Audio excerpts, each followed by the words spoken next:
got some problems. Oh shit. How do you think they're gonna react when we tell them they can't leave? Welcome to our channel. I am your host. Definitely strap in for this episode's terrifying ride and a lot more. Facts regarding the scenario and some heart-stopping moves. I've set timestamps below so you can see all the topics I'll be discussing, so join me now and follow me as I investigate these mysteries, clues, and speculations, because the sun will soon set. If you're new to my films, this is not a rehash but rather a detailed investigation of all the mysteries, clues and ideas that the program has to offer. The ballerina music box, which we previously noticed in episode 2, returns to our attention in episode 6. Martin gave Boyd his orders.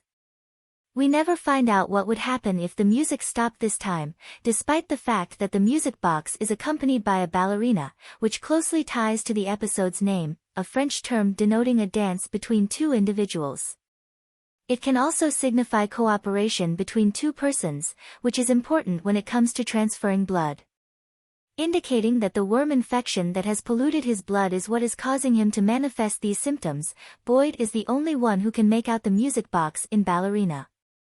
If these images dissipate now that he looks to be rid of these worms, it will be interesting to watch because in one of his visions, a ballerina even vomit up worms that had previously given him visions of Father Catry.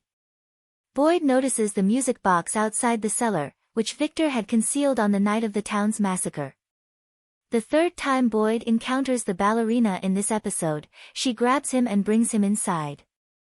I'm wondering about the music box, but the dancer serves a different purpose, almost as if she's trying to persuade Boyd to comprehend the importance of his blood.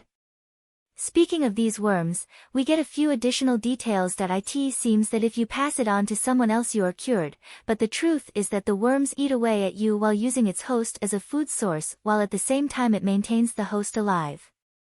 Martin sends it to Boyd, and Boyd provides it to Smiley. Before we continue, let's talk about why Martin wanted Boyd to kill him because he had been fed on for years in episode 2. The worms also appear to have a negative effect on the monsters in episode 2. The monsters don't seem to notice Boyd when he's out in the open, and the biggest WTF moment, in my opinion, is what happens to Smiley when Boyd's blood is transferred into him in this episode, causing him to shrivel and turn into one of Since there has never been a baby born in the town. I think it would be incredibly interesting come sunrise if he reverted back into the person he was before becoming this monster. This may work as a really intriguing plot device to explain some questions about the town's past, and if they do not get back to their cave in time, one of these animals is another possibility. The other small cliffhanger we got this week is that Fatima might be carrying Ellis's child.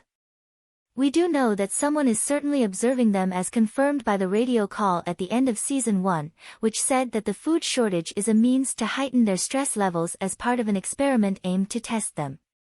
I believe that having her pregnant would heighten the stakes and give the program exciting new themes to tackle. Boyd made a peculiar observation that the leaves were changing colors, something he hadn't seen in a year before the music box was uncovered in the cellar, which suggests that before Victor showed Jay the abandoned car lot in the previous episode. These comments on the leaves may be a portent that something horrible is going to happen or that the authors had to find a way to explain the changing seasons due to the production deadline. Just about frozen in time in spite of the fact that he didn't have to, Elgin selflessly risked his life this week to save Ellis. In this episode, we also learnt that he cannot take the sight of blood, which is why he leaves while Kristi conducts her treatment. I'm curious about how Elgin's grandmother comes into this or if it was all a fiction because he did claim he was going to visit her. I wonder whether Elgin's past involves some sort of violent act in which he would be appealing for pardon, which is why he empathizes with Sarah and flees the site of the murder. It seems that Kristi knew that Muriel was formerly a user, but when they were together she was clean. It was only when Kristi went missing that Muriel relapsed and was on the bus to get back to rehab today. I adore the writing in this scene between Ethan and Donna. In the last episode, Ethan informs Sarah that he doesn't fear her since when you're on a trip you eliminate a terrible thing's power by facing it, but his secret is that he still fears her. Donna explains to him that without fear, we wouldn't know how to be brave.